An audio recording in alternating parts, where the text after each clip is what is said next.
पद्मश्री अण्णासाहेब जाधव तसेच विद्येची देवता सरस्वती या प्रतिमांना वंदन करून मी आपल्यासमोर सावित्रीबाई फुले दत्तक पालक योजना कशी राबवली जाते आणि त्याचा उद्देश काय आहे आणि त्याचा हेतू काय आहे, त्याचं महत्त्व काय आहे हे मी सांगणार आहे।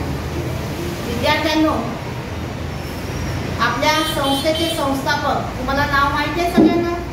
काय नाव आहे सांगा? पद्मश्री अण्णासाहेब जाधव। पद्मश्री अण्णासाहेब जाधव हे जेव्हा लहान होते त्यावेळेला त्यांना शिक्षणासाठी अनेक अडचणी आल्या। मैलोमैली पायी चाललेत। स्वतःला जो अनुभव आला शिक्षणात घेण्यासाठी हे त्यांनी डोंगरदऱ्या चढून किंवा मैलोमैली पायी अंतर चालत त्यांनी जो शिक्षणाचा प्रवास सुरू केला त्या संकल्पनेतून त्यांना की या गोरगरिबांसाठी किंवा डोंगरदऱ्यामध्ये राहणाऱ्या वस्तीत राहणाऱ्या लोकांना शिक्षणाची गंगा घरोघरी पोचवावी म्हणून त्यांनी अहोरात्र प्रयत्न केले। त्यांना त्यांच्या कुटुंबाने सहकार्य केलं। त्यांच्या धर्मपत्नी मातोश्री उषाताई जाधव यांनी त्यांना सहकार्य केलं आणि खेड्यापाड्यामध्ये अनेक दुर्गम भागामध्ये त्यांनी शाळा काढल्या। असा हा त्यांचा प्रवास। त्यानंतर आपली शाळा झाला म्हणजे छोटंसं त्यांनी रोपटं लावलं आणि या वटवृक्षामध्ये कसं रूपांतर करायचं हे त्यांनी मनाशी ध्येय ठरवलं आणि आपल्या ज्या ज्ञानाच्या कक्षा आहेत त्या त्यांनी उलगडायला सुरुवात केली। त्यामध्ये पहिली जी योजना आहे आपली दत्तक पालक योजना। ही योजना त्यावेळेस जेव्हा त्यांनी राबवायला सुरुवात केली त्यावेळेस महाराष्ट्र शासनाने देखील या योजनांची दखल घेतली आणि आपापल्या विविध शाळांमध्ये संस्थांमध्ये या योजना तेव्हापासून राबवण्यात येत आहेत। त्यानंतर त्याच महिन्यामध्ये 10वी विषय शिक्षकांची वाटणी होते। आमचा टाइम टेबल येऊन गेला। विषय शिक्षक सांगते मला कार्यक्रम प्रत्यक्षात दिसत नाही पण आमची ती विभागणी चाललेली असते।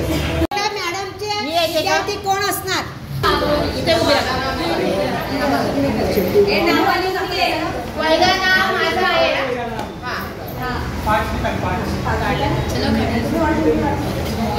प्रत्येकाला आपण सुमन उभी राहा। मी तुमची काय आहे? पालक। तुम्हाला कोणतीही अडचण आली ना मला सांगायचं। फैजान, सानिया, सानिया, डोबळे, अक्षरा।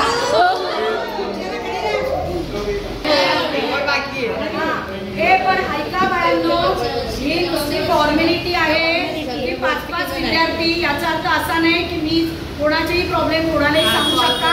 आणि दुसरी गोष्ट म्हणजे सर्व शिक्षकांचे सर्व विद्यार्थी आहेत।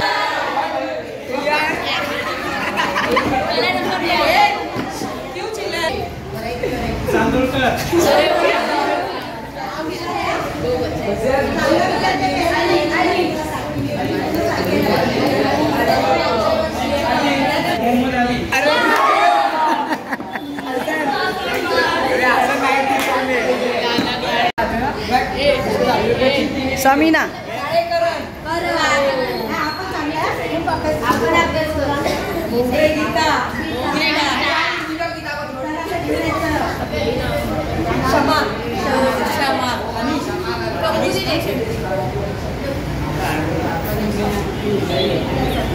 सिद्दीकी हसन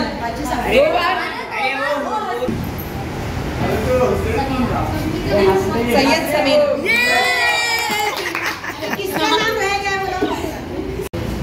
फुलांनी फुलांना आस बघत जपले, फुलांनी फुलांना आस बघत जपले। आजच्या या मंगल प्रसंगी आभार मानले आपले, आभार मानले आपले।